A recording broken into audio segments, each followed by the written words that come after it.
Good afternoon. Buenas tardes. In Contepec, the village where I was born, I was 10 years old when I came home from playing soccer and saw a shotgun that a friend had lent my brother to go dog hunting, propped against the wall. I took the gun under my arm and went to the backyard where my parents were building a new kitchen. Shotgun in hand, I clambered up a pile of bricks and scanned the sky. I pointed the gun at a flock of birds silhouetted against the blue, but when I pulled the trigger, I aimed away. These free flying birds remind me of the caged birds my mother kept. These free flying birds, whose singing woke me every morning, and I couldn't bring myself to kill them. I let the gun drop and the butt hit the bricks. A volley of shot pierced my belly and hand, and my body was on fire. My parents came running when they heard the news.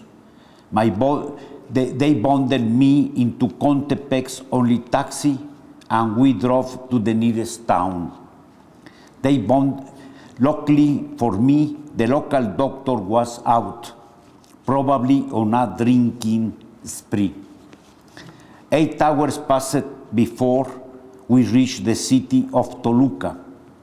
At the first hospital my father found, the doctor who was on call told him to take me home as I was going to die. And there would be a lot of red tape getting my corpse out of Toluca. My father pleaded him to operate. I opened my eyes the next afternoon in a hospital room. My parents were staring down at me as if I had returned from the dead. During my recovery, I read King Grizzly Bear by the Brothers Grimm and Sandokan, a pirate swashbuckler by Emilio Salgari that my father had bought in Toluca's only bookstore.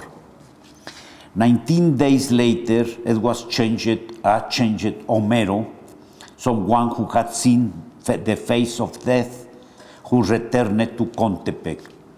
My childhood had been split in two. I spent all day reading and writing and playing chess instead of soccer, since sports were now forbidden to me. Perhaps because my father was Greek, my brother gave me the Iliad and the Odyssey. Years later, while walking with my wife and daughters on Altamirano Hill, a peasant called out to me, "Homerito, I read your book and I liked it very much." "Which book?" I asked. "The Iliad, Homerito, the Iliad. They made us read it in school." "When are you going to write another book?" "I am already writing it." "What is the title?" "The Odyssey." Contepec was a long way from any ocean or jungle, and nearly 10,000 feet above sea level. I had never seen whales or dolphins, or tigers or lions, or scarlet macaws or sea turtles, but these animals soon filled my imagination and became part of my childhood mythology. My first lion was a colored illustration in a boring story. My elephant was a clay figurine I had won at a ring toss game at the fair held every October in honor of St. James. But one day, a sad old elephant, the star attraction of a traveling circus, came to Contepec. I did not know then that the fabulous elephant was being slaughtered in Africa for its tusk. I had no idea that wild animals were being killed for their skins, flesh, organs, and eggs, or for the mere sport of taking their lives. But I had already learned the lesson that on this earth, in the sphere of the living, there is no greater luxury than life itself, for humans and for animals and for plants, and for the birds that I had thought of killing on the day when I almost killed myself. My accident led me to books and to writing. My near-death experience permeates my life and sensibility as a writer, and the birds sparked a passionate concern for the environment. I understood that somehow my own survival was connected to theirs. Like so many other Mexicans, I left my hometown for the big city to study and to write poetry. But my dreams always took place in Contepec, my natural sanctuary. While I was Mexico's ambassador to the Netherlands in the 1970s, the seeds of conflict between my personal convictions and my official duties were sown when I sent the President of Mexico letters we had received protesting the slaughter of sea turtles in Oaxaca. He replied angrily, asking me why I bothered him about turtles when there was important work to do, such as selling Mexico's oil, uranium, and natural gas.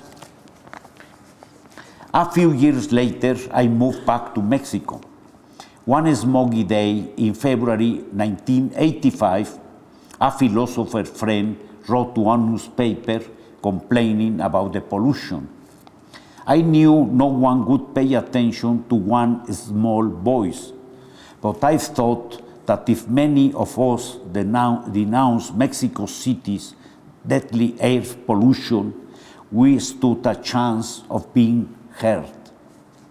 I wrote the text, friends made phone calls, and on March 1st, a declaration signed by 100 writers and artists came out in the Mexican and foreign press, stating that this pollution was killing us all. The group of 100 was born. Coming from Mexico, where writers are public figures whose opinions are respected and where they are expected to play an active part in the country's affairs, championing human rights and the environment, advocating social justice, and fighting corruption, whether through literature or through their actions, I took both roads. In the winter of 1987, as the city suffocated under a blanket of smoke in a park downtown, I gathered dead birds that had fallen victim to the poison air we were all breathing.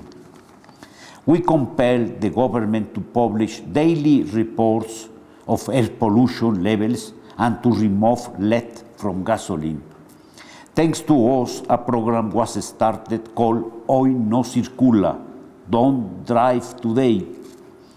We stopped the filling of a migratory bird sanctuary in Lake Texcoco to enlarge the international airport. And when we found out that a government company had imported thousands of tons of powdered milk contaminated by fallout from the nuclear plant accident in Chernobyl, we prevented its distribution in Mexico. Early in 1990, I published 5 newspaper articles about the slaughter of sea turtles in Mexico. These articles became the basis for an international campaign to halt the killing. In May 1990, the president announced a ban on the capture of sea turtles that swim in Mexican waters and nest on Mexican beaches, and on trade in sea turtle products. My book, Searching for Archelon, An Odyssey of 7 Sea Turtles, featuring a female leatherback turtle who leads 6 of her fellows on a journey through today's oceans in search of Archelon, ancestors of all sea turtles, has been called a Lord of the Rings of the Seas. Contepec nestles against Altamirano Hill, which is home every winter to millions of monarch butterflies. Well before the Group of 100 was founded, and before 1975, when scientists discovered that the butterflies flew from Ontario to the Oyamel forest in the states of Michoacan and Mexico, I had written about the monarchs who were part of the landscape of my childhood.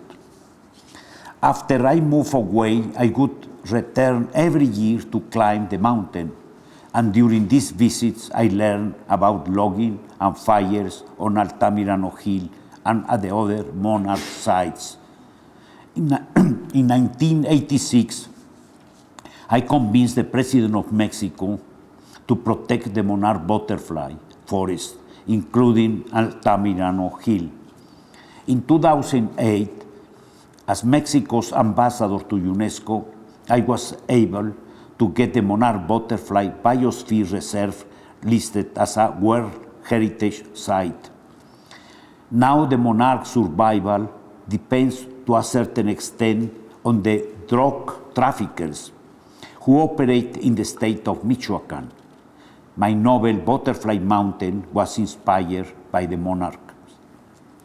In March 2000, 5 years after I denounced a plan by Mitsubishi and the Mexican government to build the world's largest solar salt works in Baja California, on the shores of San Ignacio Lagoon, a pristine breeding and calving haven for the gray whales that migrate down the Pacific coast from Alaska, the President of Mexico canceled the project in the face of widespread international opposition spearheaded by the Group of 100.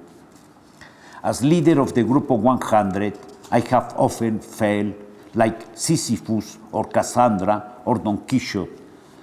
Since 1985, my articles in Mexican newspapers have given me a platform to voice my opinions, but my visibility has been a lightning rod as well as a shield.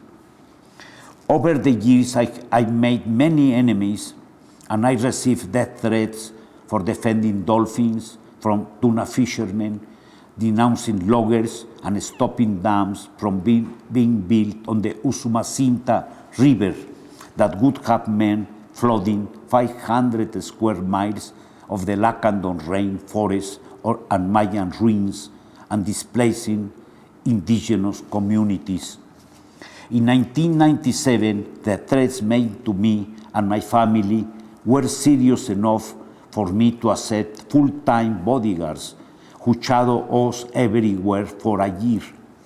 I will never know whether the government supplied the guards to protect me or to spy on me. Perhaps because I learned about the fragility of life and at an early age, the possibility of an environmental apocalypse has always haunted me. My first millenarian fantasy was the play A Spectacle of the year 2000, when a divine light appears in Mexico City's Chapultepec Park during the last instant of the year 1999.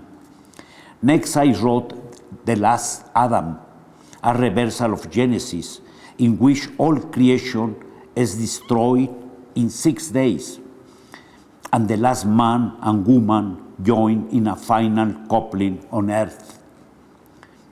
Soon before his death, the Spanish filmmaker Luis Buñuel wrote to me that he was sorry he was too old to make a movie from my book, saying that the apocalypse will be the work of man and not of God, for me is an absolute certainty.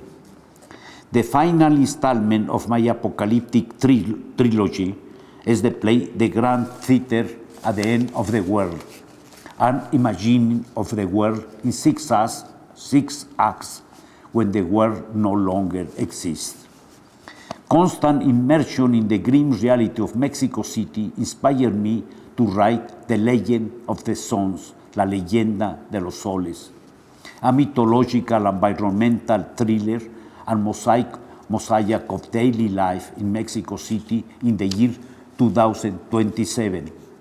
According to Aztec legend, the era of the fifth sun, which is the present era, will end with earthquakes, and the Tsimimi, or monsters of twilight, will devour the remains of humankind and take over the world.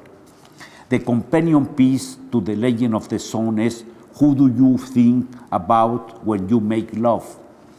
Both are set in Ciudad Moctezuma, a metaphor for Mexico City.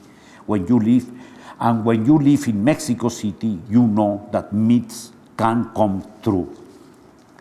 Twice in the 1990s, I invited writers, scientists, and leaders of native peoples from 24 countries to Mexico to consider the state of the world as we approach the end of the millennium. The first Morelian Declaration, signed by 1,000 writers and scientists, was presented at the Earth Summit in Rio de Janeiro in 1992. The Earth's experiences is worst crisis in history. What evolved in nature over millions of years can be destroyed by humans in half a century. The 21st century may become a century of Noahs, who will try to save dying ecosystems and species in biological arcs, because it will no longer be possible to save everything. The moral dilemma will reside in which species and ecosystems to choose, on what long knowledge or wisdom we should base our choice. Nature can survive without man, but man cannot survive without nature. The Greek Stoics believed that man had a place in the universe, which for them was a living organism with a soul, a material deity. The deity was the universal law of nature. How can we make human beings perceive losses in nature as their own personal losses? The ancient Mexicans believed that the sun dies and is reborn. Mircea Eliade pointed out that unlike Homo religiosus, modern man views himself as the sole subject and agent of history. He will not be completely free until he has killed the last surviving god. As I see it, that last god will doubtless be the planet itself. When I was a child, I thought of trees as permanent. Now I wonder whether they will be there the next time I look. The Mayas believed that the sky is held up by trees of different colors: red in the east, white in the north, black in the west, and yellow in the south. At the very center stands the ceiba, or silk cotton tree. If we cut down this tree, the heavens will collapse on our heads. Thank you.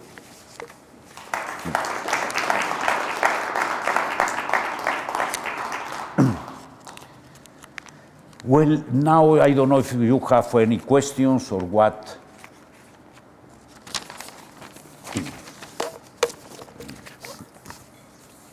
Muchas gracias, Homero. Very inspiring work. Thank you.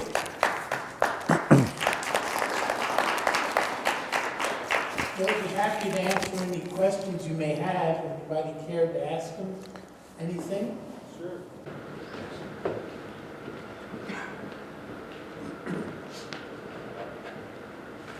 A couple of years ago, I visited the New Orleans of Latin America, Ciudad Juarez. Yes. Where they have an interesting water crisis going on. Yes. Carlos Slim has a concession, and they have the highest prices of water anywhere in Mexico. Mexico is accruing a debt from pulling water out of Rio Bravo. Yes.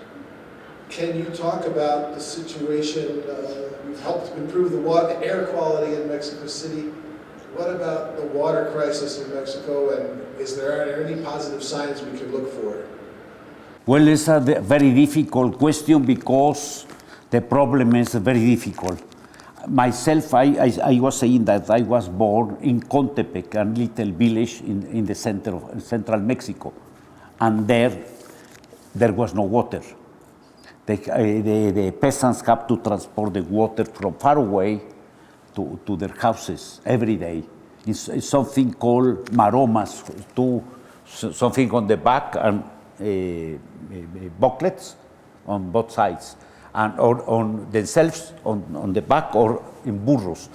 Then I appreciate very much water because water was a miracle. We had a wonderful water falling from the sky because the storms, the rainy season was wonderful, and I love it. But daily life in the village was difficult because of the lack of water. And later, when we had current water, agua corriente, called running water, even was not the whole day or night, was a few hours a day, because it was not enough. And still now, the crisis of water is big in the country, not only at the border or in the rivers, but also in Mexico City. I wrote a piece about Mexico City, ¿cómo se llama? Mexico Chaos. Mexico Chaos, about that when Mexico City was founded on water, on the lagoons, when the Aztecs arrived to Mexico City, they took ritual possession of the place with an immersion on the water, in the lakes. But now, I wrote that if Mexico City dies one day, will be because the lack of water. A city founded in water is going to die of thirst. That is the fate I foresee for Mexico City, because the consumption was terrible. There's pollution, scarcity, and this is a mega problem. But in many cities in the country, it's the same problem: pollution of the water and scarcity at the same time. Then at the border is a big problem also because you call them Rio Grande, the Mexican side is Rio Bravo, but many maquiladoras have established, and many of these rivers are used as sewage of cities, places, lakes, and that is a big problem because when the Spaniards arrived to Mexico City, to Valley of Mexico, was Bernal Díaz del Castillo.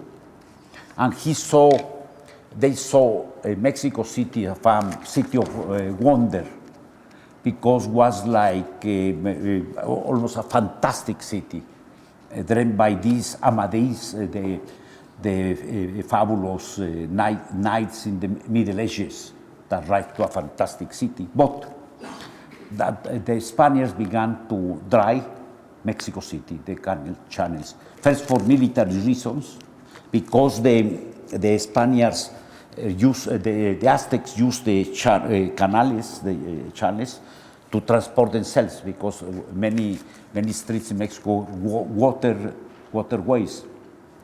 And the Spaniards and strategy began to dry these channels. And then in the 18th century, it was one of the biggest stupidities in the urban development.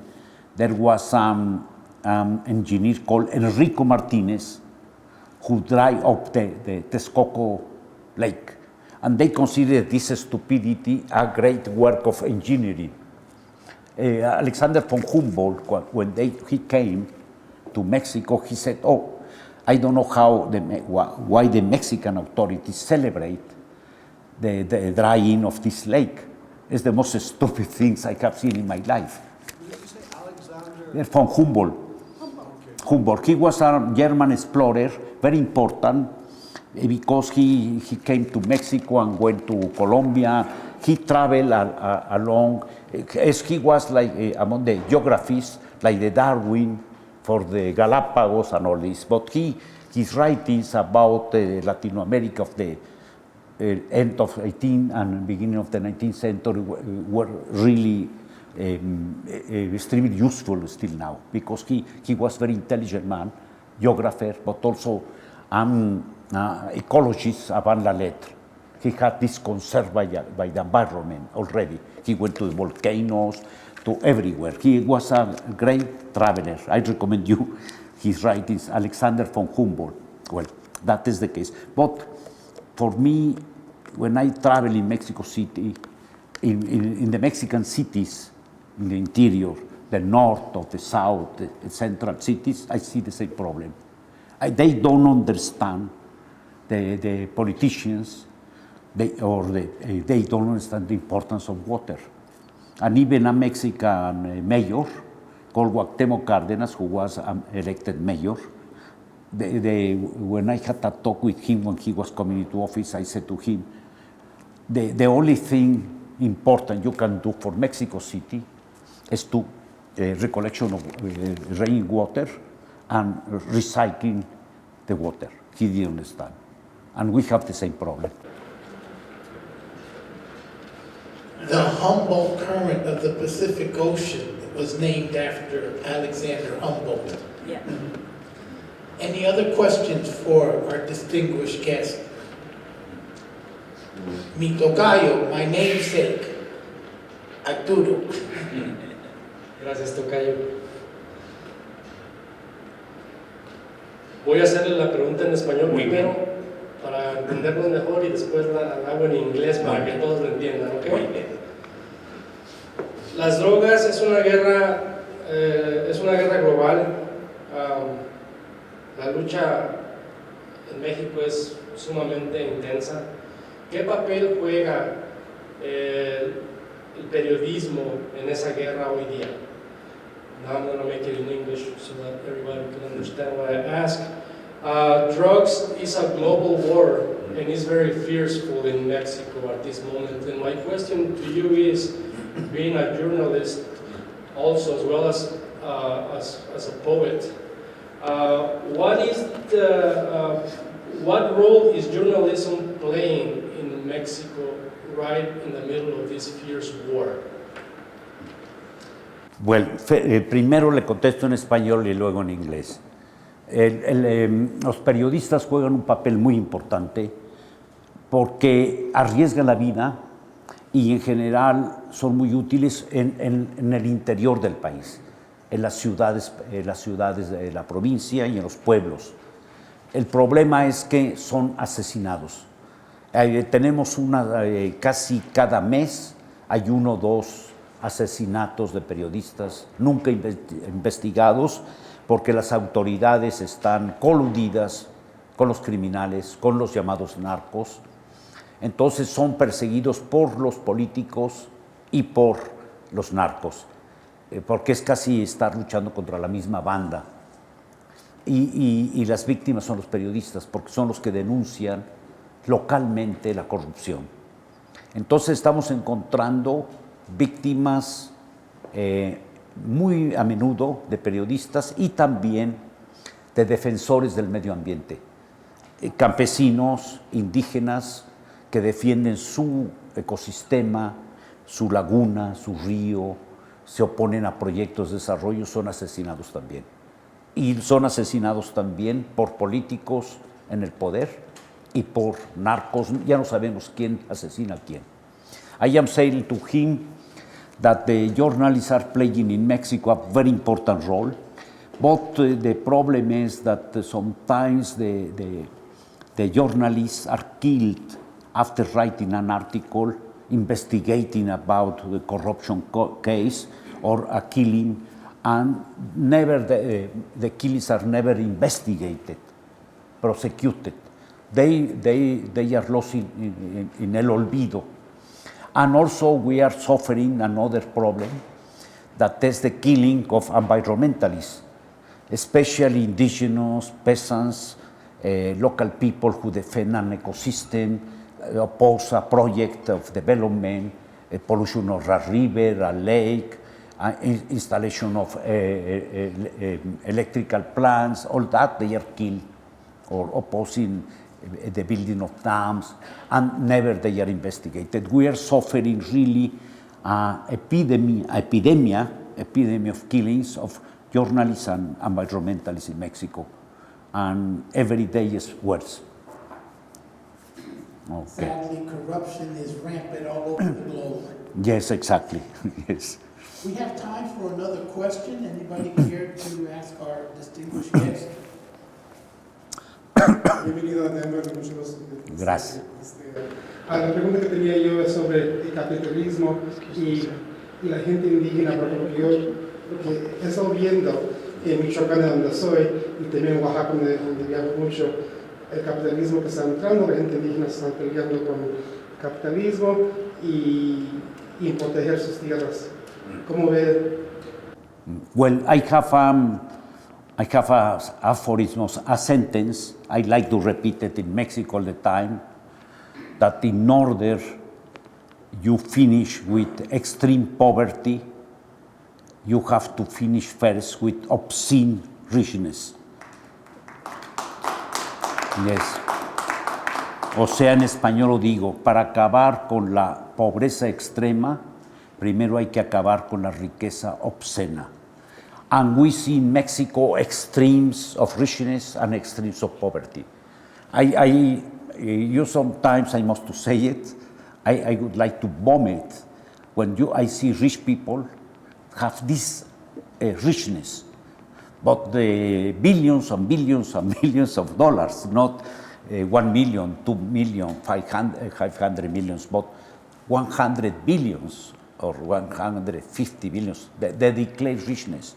They are the owners of the country, and they are the politicians work for them. They work for. They began as partners of these very rich people, businessmen, and now they serve them for tips. They are working for these rich people not for getting a tip from them. Then the whole system, political system, Mexican system, is at the service of these people. Then I have said that there are 3 mafiosi people in Mexico, of 3 cartels. The cartel of the politicians, the cartel of the businessmen, and the cartel of the organized crime. And you can exchange all the 3. You never know as a Mexican who is who, because for this reason, this drug traffickers' war goes on, and because it has not end, because the origin is only one word: corruption.